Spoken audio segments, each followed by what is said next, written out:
దత్తు పటేల్ గారు, గతంలో మీరు కోఆప్షన్ మెంబర్గా చేసిండ్రు. అలాగే ఎన్నో సంవత్సరాల నుంచి పబ్లిక్లో ప్రజా సమస్యల గురించి పోరాడుతూ ఉన్నారు. ఇప్పుడు డైరెక్ట్ మీరు సర్పంచ్గా పోటీకి వెళ్తున్నారు. ఏ నమ్మకంతో మీరు పోటీకి వెళ్తున్నారు? నేను దాదాపు 10-15 సంవత్సరాల నుంచి ఈ రాజకీయంలో ఉన్నా. 10 నామినేట్ పోస్టులతోటి నేను రాజకీయం చేసిన. గత 10 సంవత్సరాల నుంచి నేను నా గ్రామ ప్రజలు మరి నా గ్రామ అభివృద్ధి గురించి నేను ఎంతో గలమిప్పిన, మరియు నా వంతు సహాయశక్తులుగా ప్రతి ఒక్కరికి వ్యక్తిగతంగా మరియు గ్రామాభివృద్ధి కోసం పాటుపడిన.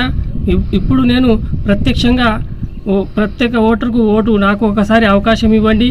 నేను గత 5 సంవత్సరాలలో నాకున్న పదవి సహాయంతో నేను ప్రతి ఒక్క రూపంలో సహాయం చేసిన.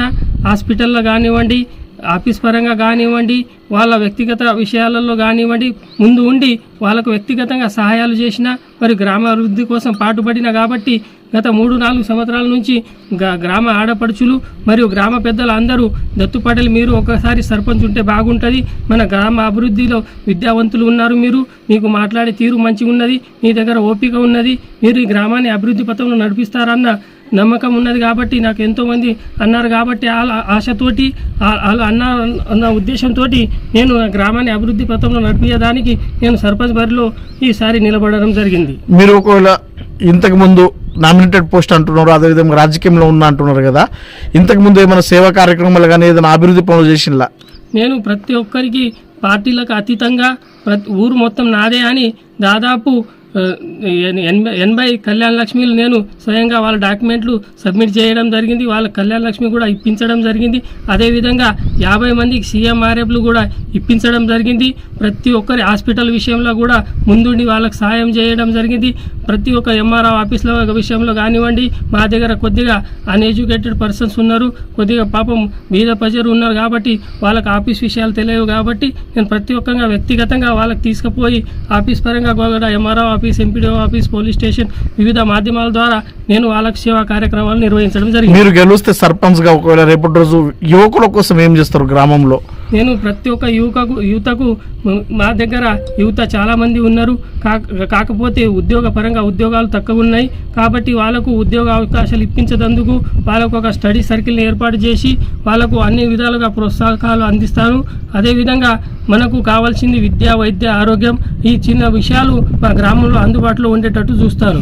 యువకుల కోసం క్రీడా రంగంలో ఏమన్నా మీరు సహాయ సహకారాలు అందిస్తారా? కంపల్సరీ నేను సహాయ సహకారాలు అందిస్తున్నాను. మనం గత ప్రభుత్వాలు నిర్వహించిన క్రీడా ప్రాంగణాలను పునరుద్ధరించి వాటి మాధ్యమాల ద్వారా కొత్త క్రీడాకారులను మా విలేజ్ నుంచి ముందుకు సాగేలా చూస్తాను. మీరు సర్పంచ్గా గెలిస్తే ఈ గ్రామంలో ఉన్న ఆడపడుచుల కోసం ఏం చేస్తారు? మా గ్రామంలో ఉన్న ఆడపడుచులకు స్వయం సహాయ ఉపాధి సంఘాల ద్వారా మేము వాళ్ళకు వ్యక్తిగతంగా కుట్టు మిషన్లు అందిస్తాం, మరియు ఇస్తారి తయారు చేసే మిషన్లు అందిస్తాం. అన్ని రకాల వాళ్ళకు సహాయ సహకారాలు అందిస్తాం. మరియు మా గ్రామంలో మెయిన్ మాట్లాడే సమస్య ఒకటే, మాకు నీటి ఎద్దడి కొద్దిగా ఉన్నది, దాన్ని మీరు పరిష్కరించండి అన్నారు. కంపల్సరీగా సహాయ శక్తుల ఈ మిషన్ భగీరథ ఇంటర్నెట్ కనెక్షన్ను పునరుద్ధరించి వాళ్ళకు సహాయ సహకారాలు అందిస్తా. మరియు కొన్ని విషయాలలో పెన్షన్ ఆప్షన్ 2021 నుంచి బంద్ ఉన్నది. కాబట్టి కొన్ని వితంతువులు పెన్షన్లు ఆగడం జరిగింది, మరియు కొన్ని బీడీ పెన్షన్లు ఆగడం జరిగింది. వారికి నేను ఎమ్మెల్యే సహకారంతో, మినిస్టర్ సహకారంతో పెద్ద ఆఫీసర్లకు మాట్లాడి వాళ్ళను వచ్చే విధంగా నేను సహాయ సహకారాలు అందిస్తాను. డోక్రా భవనం కట్టిస్తారా? డోక్రా భవనం కంపల్సరీ, స్త్రీ శక్తి భవనం కంపల్సరీ మా విలేజ్లో కట్టిస్తాను. మీ గ్రామాన్ని ఏ విధంగా డెవలప్మెంట్ చేసుకుంటారు?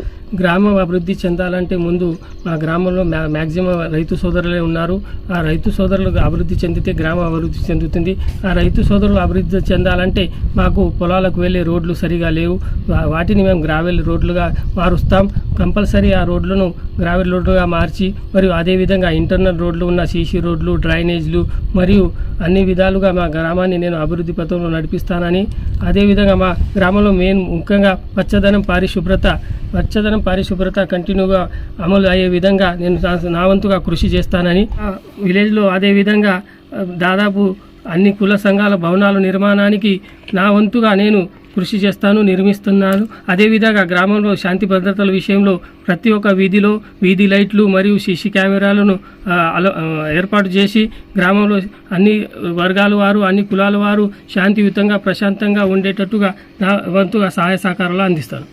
మీరు సర్పంచ్ అభ్యర్థిగా ఏ గుర్తుతో ప్రజల్లో వెళ్తున్నారు, వారి ఆశీర్వాదం ఎలా పొందాలనుకుంటున్నారు? మా యొక్క సర్పంచ్ అభ్యర్థి మా శ్రీమతి అయిన మోరే పల్లవి దత్తహరి పటేల్ గారు కత్తెర గుర్తుతోటి మేము ప్రజల్లోకి వెళ్తున్నాము. ప్రజల్లోకి మాకు మంచి స్పందన ఉన్నది. మీరు మాకు అన్ని విధాలుగా సహాయ సహకారాలు అందించారు. మా ఆశీర్వాదం మీతోటి ఉంటుంది. మీరు ఒక ఫోన్ కాల్ తోటి మాకు అన్ని రంగాలలో, అన్ని ఆఫీసులలో, హాస్పిటళ్ళలో మాకు రెస్పాండ్ అయినరు కాబట్టి మేము అంతా మీతోటే ఉన్నామని ప్రజలు నాకు నమ్మకాన్ని ఇస్తున్నారు. అదే నమ్మకంతో నేను మా కత్తెర గుర్తుకు అందరూ ఓటేసి గెలిపిస్తారని ఆశ ఉన్నది. కంపల్సరీ గెలిపిస్తారని నమ్మకం కూడా ఉన్నది.